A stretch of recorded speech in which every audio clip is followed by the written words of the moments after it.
So I'm waiting for some new figures and some new parts to be able to do some customizing, but I just wanted to make this short little video about... I get a lot of questions asking me stuff like, what paints do you use, what sculpting material do you use, what brushes do you use, pretty much everything. So I thought we were going to do a short little video on this. So this is my desk.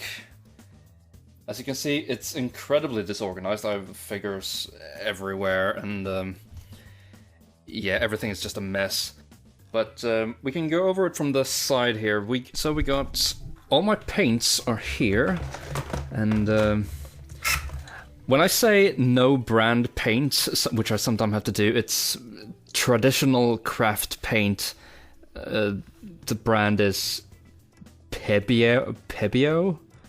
It's probably Spanish, but anyway, I occasionally use these when I don't have my main paints available, like this color with my main paints, which are these. This is Vallejo. It's a Spanish brand, and you can see it there, Vallejo. And I just like these because they come in these little bottles where you can just sort of, like, you shake the paint a little bit and then you can just put a little drop out, and in comparison, these are my secondary paints, the Citadel line, and this is incredibly difficult to open with one hand. One sec. These come in these little bottles, which I find a little bit clumsy to use sometimes, because sometimes these don't stay up like this, like they just want to close automatically. So anyway, I prefer Vallejo paints if I can, but like quality-wise, it's pretty much the same. Like, I mix these paints all the time, and I never have an issue with it. Moving on to sculpting tools, I have Milliputs here. It's a 2-part compound clay, so it comes in two different little bags, and what you do is you mix equal amounts of these, and then you get a clay that air dries, and it's incredibly strong when it's cured. And it comes in different colors, like this was black, as you can see, and then we have standard, which is a sort of light yellowish color, and then we have superfine white, which is, you know, just white. I think there's a grey variant as well, but I don't have one because I haven't had the need for one. What else? I also use my trusty glue gun quite a lot. And over here we have all my cartridges, if you can call it that. Then I have a hairdryer, or Milla Compact. I mean, it's a hairdryer. It's not really meant for heating up plastic, but this thing has never overheated like some hairdryers I've seen do if you use them for a prolonged amount of time. So, Milla Compact, can recommend. I have a couple of brushes here. I don't use the majority of these brushes because they're sort of low quality, but one I use is this one. It's a Citadel large dry brush, and I'm a bit bad with cleaning these, but you don't really need to keep these too clean because they're used for quite sloppy work. You see how hard these bristles are?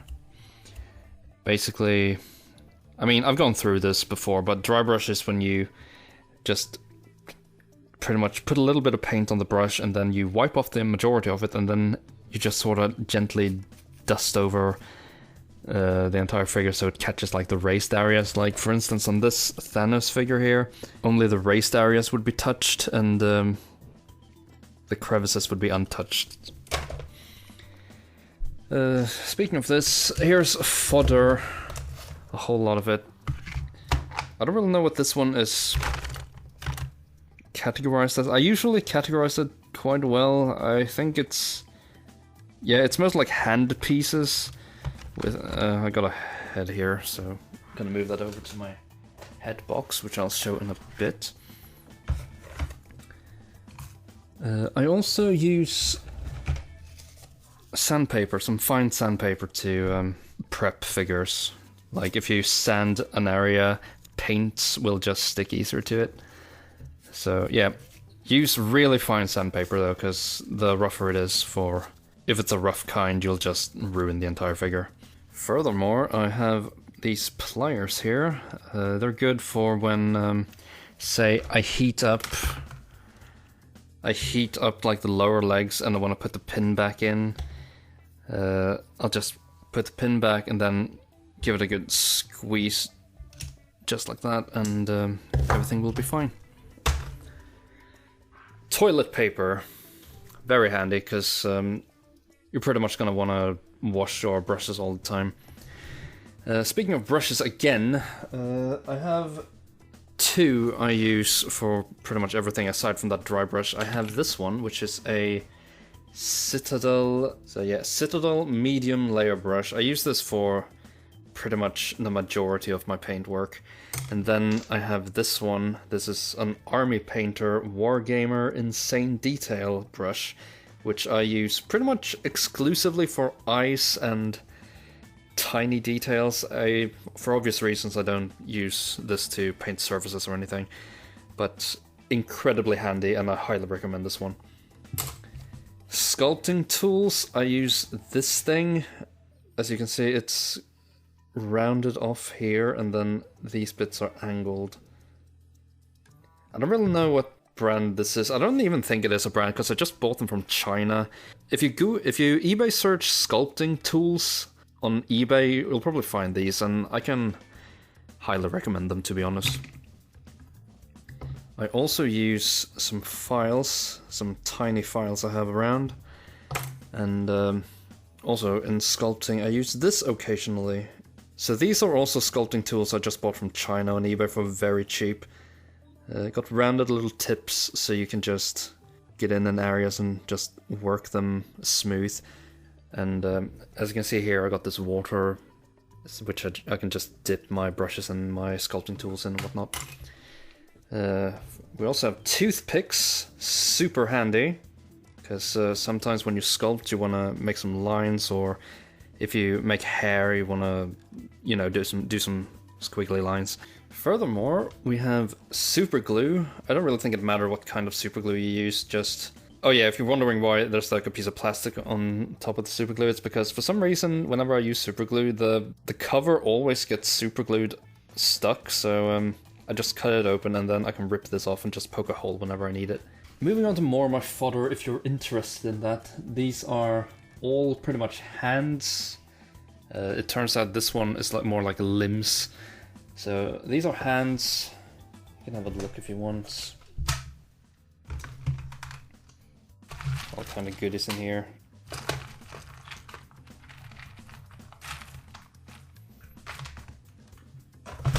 And then I also have this huge one, which is full of heads. So pretty much every single fodder head and hair piece I have is stuck in here.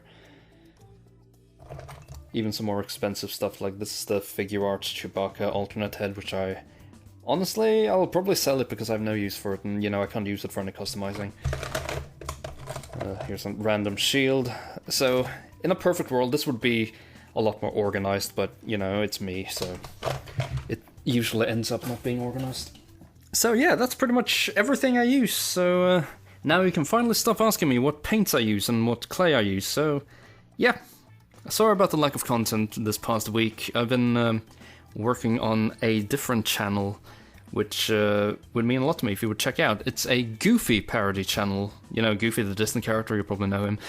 And I've been having a lot of fun with that. So if you would check that channel out, I would very much appreciate it. And leave a like, and yeah, I'll catch you with more action figures in the near future. Bye!